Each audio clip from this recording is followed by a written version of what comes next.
Namaste. Welcome, beautiful souls. Welcome to a new series. This has been a long time in the planning and lots of hesitation around offering this series. This is a very difficult deck that we're going to be looking at. This is going to be a series on the Tyldwick Tarot, and I hope that we can all work together to find our way into the rooms, the gardens of this beautiful, beautiful offering. And I want to honor both Neil and Joe, who have kept this deck alive. And I just feel really humbled in beginning this journey. So welcome to all of you. If you have no idea what I am talking about, first of all, my name is Sadhana. I'm an intuitive reader, teacher of tarot, and I am going to begin today a journey, a study into the Tyldwick Tarot.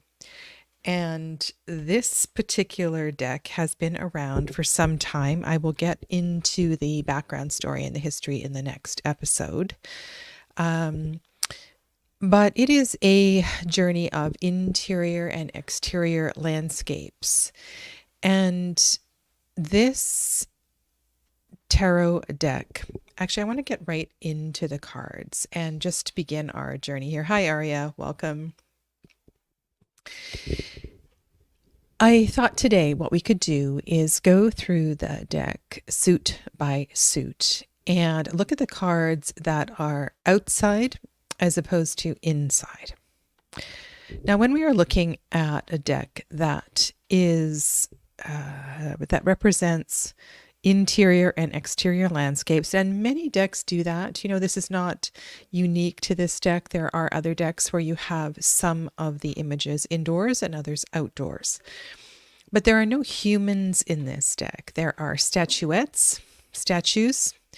There are pictures of humans, but there are no actual humans in this deck. So we are looking at the journey of the tarot through rooms. And I'm sure many of you have studied different forms of psychology, and we know that when we look at the house, we're looking at the temple of our human experience, our body. When we're looking at rooms in the attic, we're looking up at the brain, the mind. When we're looking into the basement, we're looking at our shadows and the things we don't want to look at. Well, today, let's just keep this really simple and look at what is outdoors and what that might represent and how we might interpret the or how we might allow that exterior landscape or that exterior view to color the deeper messages of the cards. So how I would like to approach this, and I will find some other big sweeping themes to start with before we get into the nitty-gritty of the cards, is to look at these broad strokes first, and then we'll get into the individual cards. Okay, welcome to Laura. All right, so these are 3 cards from the suit of staves, and to the best of my knowledge, the best of my examination, and I want you to know as well too, I have a lighted magnifying glass that I've been using to examine these cards. These are the only 3 staves cards that are outside. On the far left is the 10, and we see here a chopping block and a stack of wood, presumably to go inside for the fireplaces, for the wood stoves. So we are in a place where heavy labor would occur. Chopping wood is not easy. Chopping wood represents a lot of things.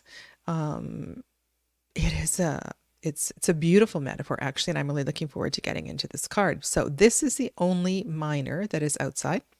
And then we have two of the court cards that are outside, and those are, what does he call them? Does he call them princess and queens? No, page and queens. Sorry about that. And from what I have seen in the tarot deck, all of the pages and queens are outdoors, and all of the knights and the kings are indoors, which is very interesting. Now, I understand this perhaps in terms of the idea of gardens and greenery and ponds and fountains being more of a feminine element. As we go indoors, we have tables and structures and the cover on the fireplace grate, and different things that represent the interior landscape for the masculine court cards. However, there's something very interesting here, and this is an observation I have made in regarding looking within and looking without. And this doesn't fit into that pattern. So what I have observed is that the kings and the knights and the masculine energy tends to look out into the world. There is a concern for worldly affairs. If you think of the energy of the emperor, or you think of the energy of the kings, or that sort of leadership quality, it's necessary to have a view of everything that is outside, as opposed to the lunar energy, which tends to look within and look deep. So just think about this for a moment. The pages and the queens are outside. Are they outside looking in? And are the knights and the kings inside looking out? But they are indoors. And the lunar, let's call them the receptive courts are outdoors.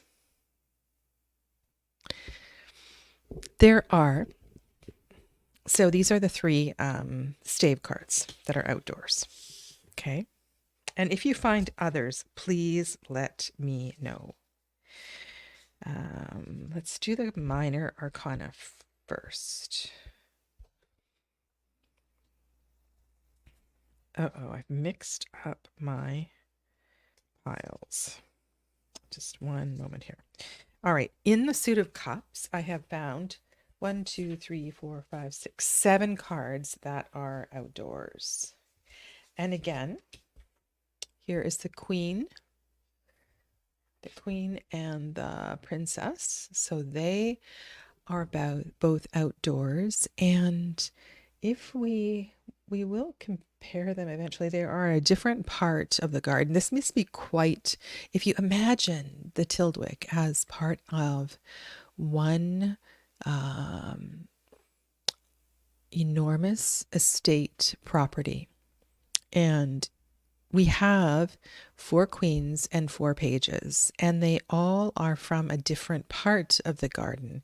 It's definitely not the same location, obviously, because there are pictures in these alcoves in the garden. So we have in front of the cup court cards, rather than plants, we have a pond of sorts. We have a water feature, which makes a lot of sense.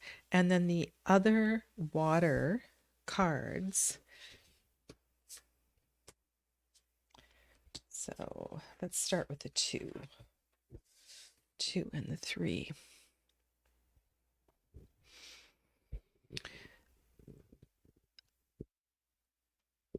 There's also something here I think we need to wrap our heads around, and that is the point of view is still from within the walls of the garden, looking out to the world. Occasionally we are looking in the opposite direction. And so I think that is important, because in the Two of Cups, we are in this beautiful, I think it's described as Italian garden. It's very formal, bit of a maze quality to it, actually. But we're looking out from the manicured garden out toward the more natural surroundings of what lies beyond the property. And we can look to the trees that have not been manicured. We can look out to the grasses and imagine what is there beyond. So we're looking from a controlled space to a wild space, to a natural space, something that is kept, something that is not kept. And if you look at the Three of Cups, and I'm going to have to, please bear with me while I just, if I ever say the wrong name, it's only because these cards, the titles are very hard to read, and I've been trying to get to know them in preparation for this, but it's going to take some time. The gates are so symbolic, the structure and the formality. And this card also, if you look at the card, we have the empty space above, and then we have a structure that is below. Two of Cups, Three of Cups. And of course, we're going to bring in the energy of all of this, but I really want to start to look at the point of view. And here we are within some section of the outdoor area, looking through a gate to a balcony. Or are we returning home and entering into a gate and looking up to some sort of a balcony that is higher? And you might see this in different ways at different times, but there's something about perspective that I think is going to really help to inform readings when we're looking at two or three or more cards in a reading. Now this is the Five, right? This is the Five of Cups. This is a mausoleum.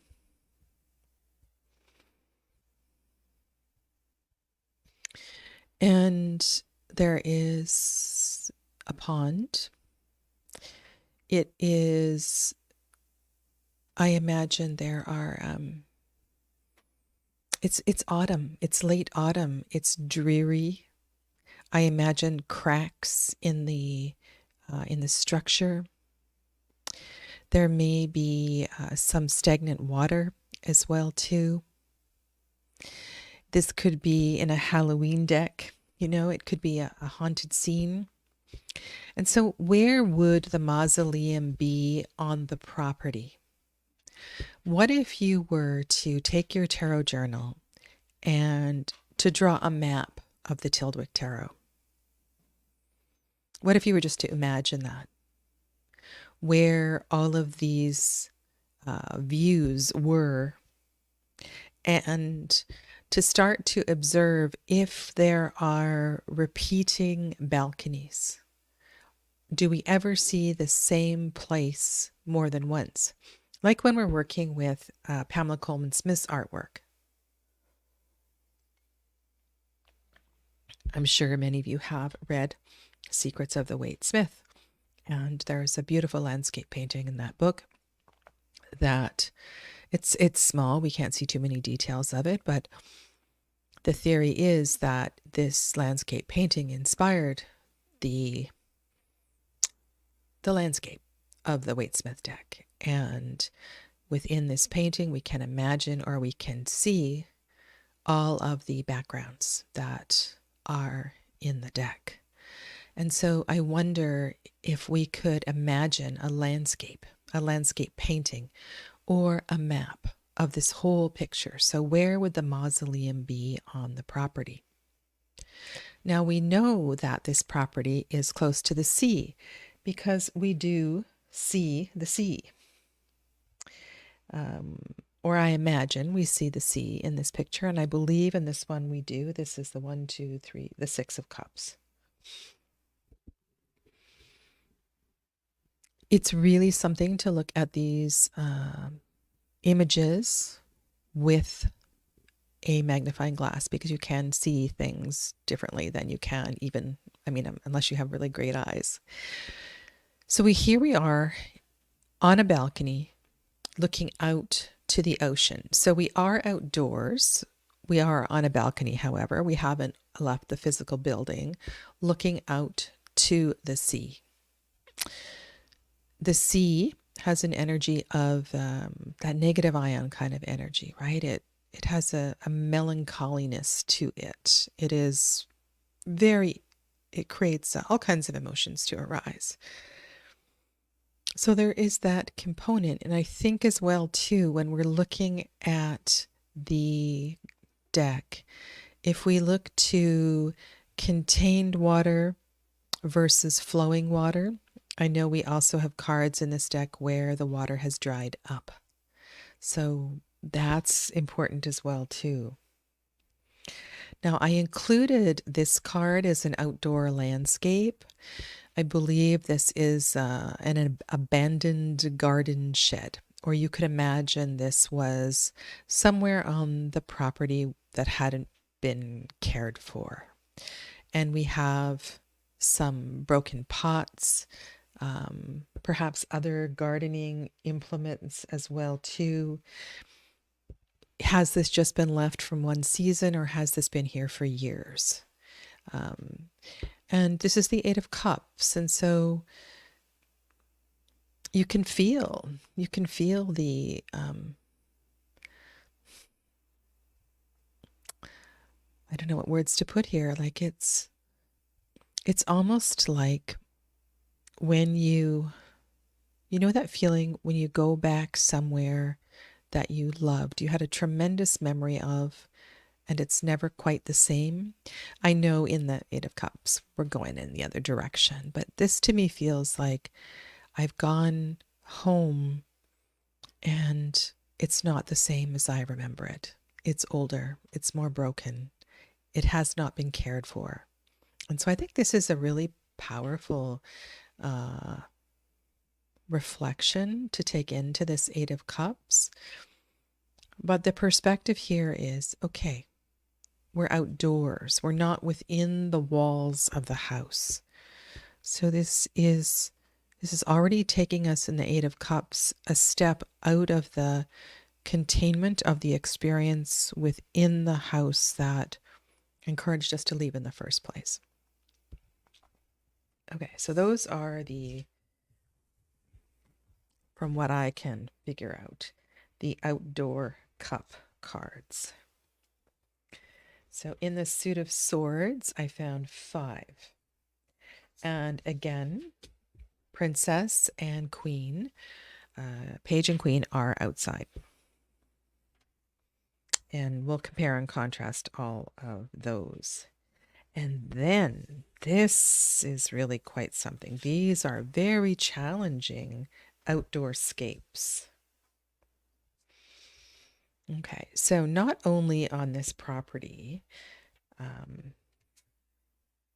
now you might not see it this way, but I imagine on this estate that all of these buildings exist. And so there is a chapel on this estate as well too. The chapel may no longer be in use. Many of these large estates could not be sustained, and so it would make sense that some of the buildings would be abandoned. And there is, I think we need to look at the care as well too, because we will see some beautiful scenes here where the gardens and the walls and the plants and the way that the furniture is arranged is well cared for. So when there is an absence of caring for, so can you go back to this idea that the house represents the body? And I haven't really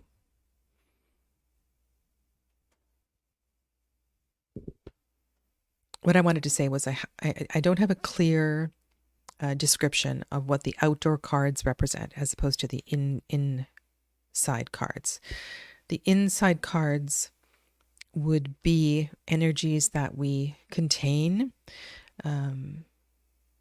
Perhaps the outdoor cards are the way we let ourselves be seen. But I think there's more to explore there. Purpose of today's video is just to sort of name all of the outside cards. In both the 5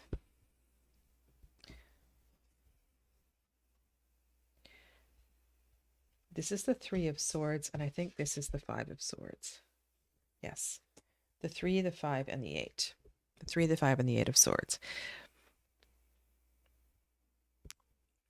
There's a sense of a lack of tending, a lack of care. There's a starkness. The plants are actually named, and I can also look into that. That might carry some meaning to create this overgrown scene. And why would we not cut back the overgrowth? Why would we choose not to care for what is a beautiful home, what is a beautiful estate?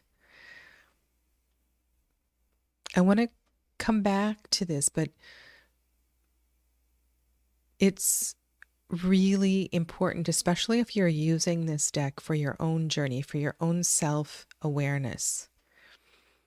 And as you draw cards, this can really reveal a lot and tell you a lot about yourself. Imagine where on this property there would need to be barbed wire. Where would there need to be barbed wire? One thing that comes to mind perhaps is around where the beehives are.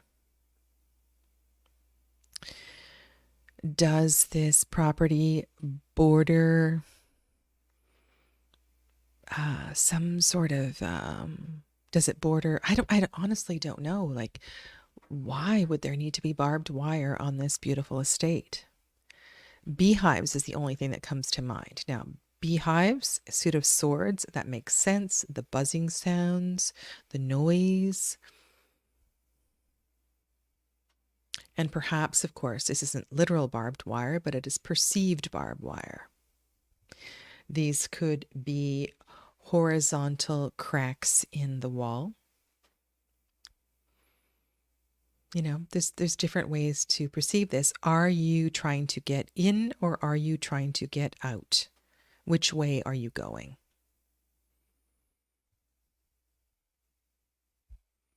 These are all questions. They're not rhetorical questions. I think they're just questions. Okay, and these are majors. And then this suit, this is the Pentacle suit. There are a lot of exterior landscapes in this suit. Okay, so again, we have the Page and the Queen. So those are outside.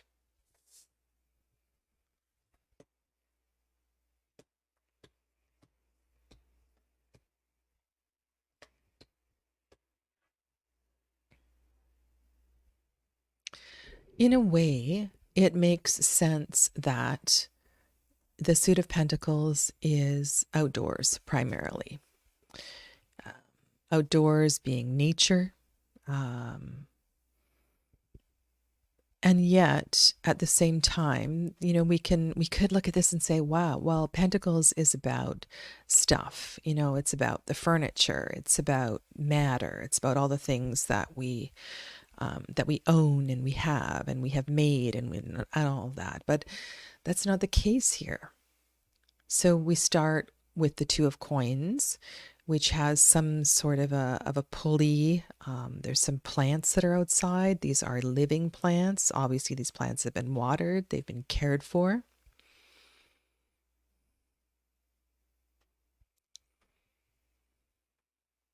We also have in the Three of Pentacles, another outdoor scene with an abundance of plants. And this must be a well-visited corner, well-visited little section, because on the wall in the garden there are three, I forget how they're described, awards or something like that up on the wall. Are these gardening awards? Are they some sort of sporting achievements? Doesn't really matter what they are, but this is a place that we come to feel recognized, maybe. And just sort of keep thinking about why the Pentacles, why so many Pentacles cards, I think they're called coins in this deck, are outdoors. This is a really unusual one.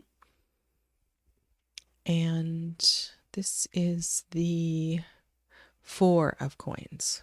The Four of Coins. Very mysterious image. Looks to me like it's on an outdoor wall.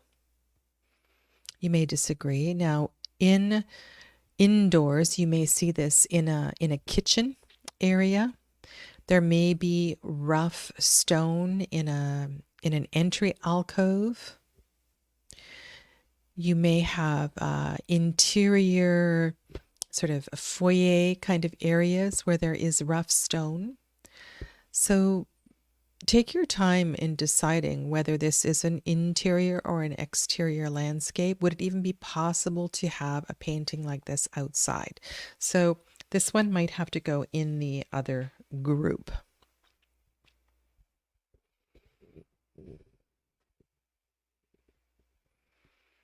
Okay. Now this card is a little bit similar to the one with the broken pots. This is another 5. And this may be the same, in the same area of the garden. It's funny, I'm thinking of Outlander and that shed that Frank went into. This is in the first Outlander movie, and Frank went into that garden shed and broke all of those pots. That's what I'm thinking of here. But this is a place where we would put perhaps furniture we had intention of repairing one day. There's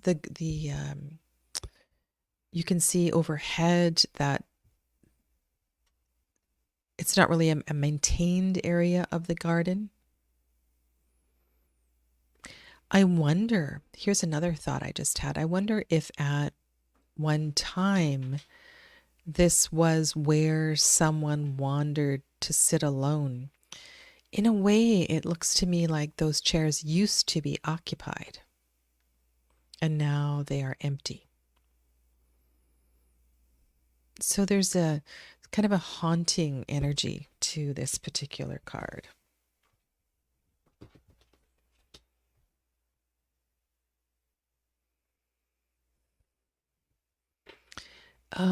Which card was it? We were looking, I said in the gate. I'll have to compare the gate, but it definitely wasn't the same gate, but the same sort of artwork. So here we have very detailed artwork. And again, I want to consider, am I going in or am I going out? Does this gate, I mean, I love doors and portals and windows in a reading. this, of course, may be answered based on the question. There's a chain that's overhead that feels very significant. The way that the figures on top of the pillars sort of protect this place, perhaps keep intruders out. I wonder again if we have been out and are coming back home. Is it a window? Is it a door? Is it a window? Is it a gate? I feel like I'm outside looking in. But as you sort of leaf through your deck preparing for next week, just take some time to reflect upon some of these. And then there's a few other cards that I think are outside here. This one. Okay.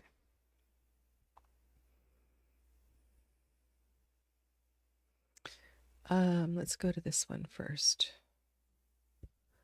Okay, so this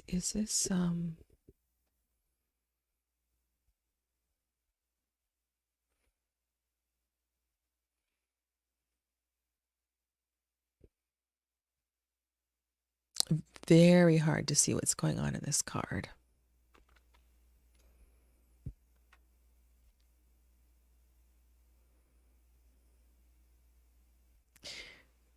What happens when you can't get through? Do you remember the process of awakening the enclosed garden in The Secret Garden? Whether you read that as a child, you saw the movie later in life, Francis Hodgkins Burnett's Secret Garden.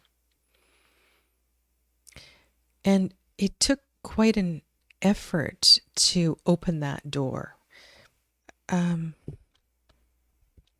awaken something that had been allowed to die. And you may very well imagine behind many of the doors and the parts, the cards that have something that is enclosed, takes a bit of effort to awaken. And I think we can ask ourselves, why? Why is it closed? Metaphorically, of course, sometimes we close off parts of ourselves. And I think that when this card appears, and there's a couple of them in the deck, it's a question of, well, is it time? Is it time to sort of chisel away and look at this and awaken this? Something kind of profound. I think this is the Nine of Pentacles, this one. Lots of baggage, lots of trunks. Are they, and this is an odd one too, I didn't really know where to put this card. To me, it looks like this is like they're outside the house waiting to go on a journey. Are we in a storage room? I'm not really sure what I'm looking at here. I'm going to have to really examine this card. But again, we're looking at enclosures and trunks and boxes, things that contain something or protect or hoard or, there's lots of verbs we can put there. We need to look more carefully at that padlock and see if that padlock is actually open or is locked. Now that padlock is locked for sure, I think.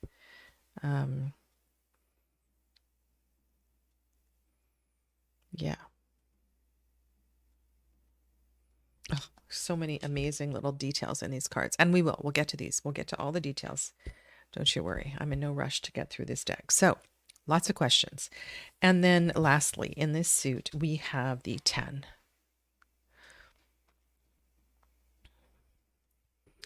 Which, because of those barrels, I'm thinking again, we are in another feature in the garden and we are outside.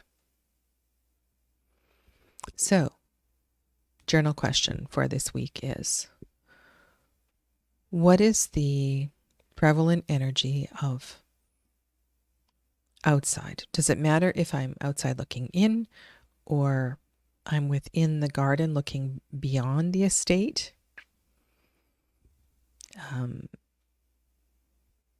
I think all of this is significant, and what really will help to build meaning in readings.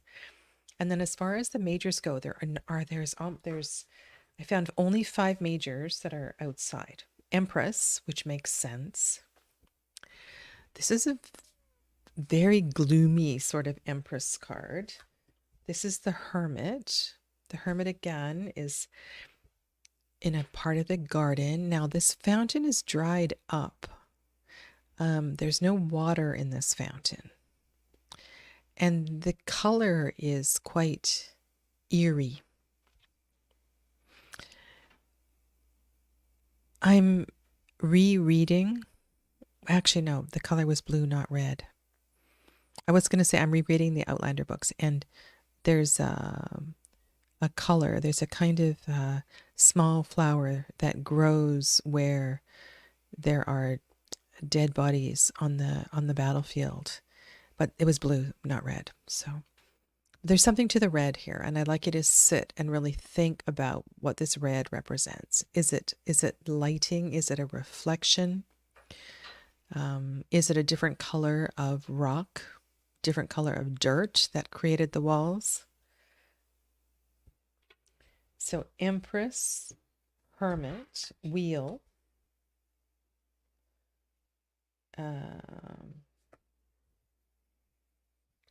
Fortitude, and the Star. Very surprising that the moon and the sun aren't outside.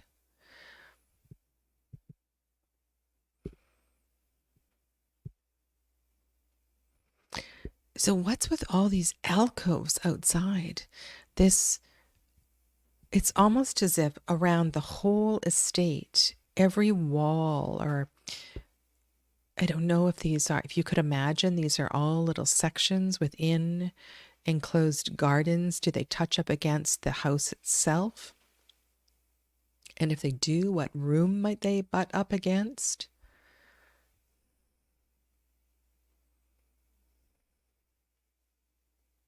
But all of these images where you see fountains and a solid structure and a wall, while they are outside, they're still contained outside. There aren't very many outdoor cards where we have a free and clear view of the sky and of nature.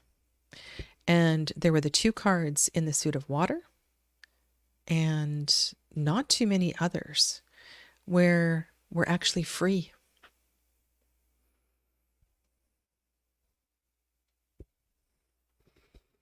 Okay, so those are my initial questions. And I was going to look at inside and outside, but it's too much for today. The main question here is, what do you feel being indoors as opposed to outdoors? And I'll continue to develop this as we go through. My plan is to carry on with this same time every week, 4 p.m. Pacific. So if you are interested in exploring the nooks and crannies of the Tyldwick Tarot, I will see you next week. If you have questions, requests about specific cards, please be sure to come back and leave that in the comments below. Okay? Thank you. Take good care and namaste.